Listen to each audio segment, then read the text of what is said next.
Katika upepo wa vita ambavyo vinaendelea barani Ulaya, sura mpya ya ushirikiano wa kijeshi sasa imefunguliwa rasmi. Wanajeshi wa Ukraini waliopitia changamoto kubwa kwenye uwanja wa mapambano dhidi ya Urusi wamewasili nchini Denmark.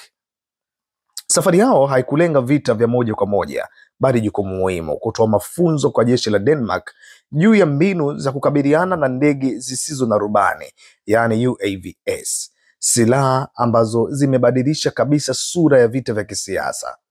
Operesheni hii imepewa jina la Wings of Defense. Ni mpango uliotangazwa kwa lengo la kuimarisha ulinzi wa anga na mshikamano wa kijeshi ndani la bara la Ulaya. Kwa mara ya kwanza, uzoefu wa moja kwa moja kutoka mashambulizi ya angani nchini Ukraine unashikiliwa moja kwa moja kwa vikosi vya Denmark.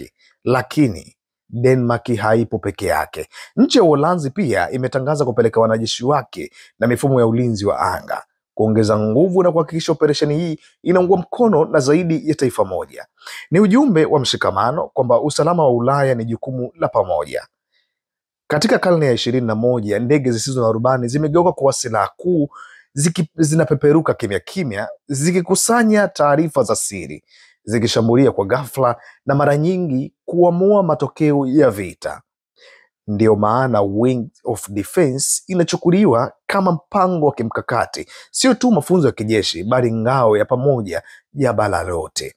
Kwa wiki kadhaa zijazo, wakufunzi wa Ukraine wataendesha mafunzo ya moja kwa moja na vikosi vya Denmark na Uholanzi. Mafunzo haya yanajikita katika teknolojia, mbinu na ujasiri. Lengo kuu kuhakikisha kwamba mataifa ya Ulaya yako tayari kukabiliana na vitisho vinavyotumiwa na UAVs na kutuma ujumbe thabiti kwa wale wanaotishia amani.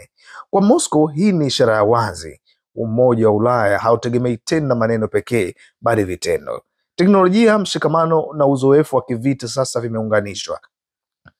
Wings of Defense haimaanishi tu mafunzo ya jeshi.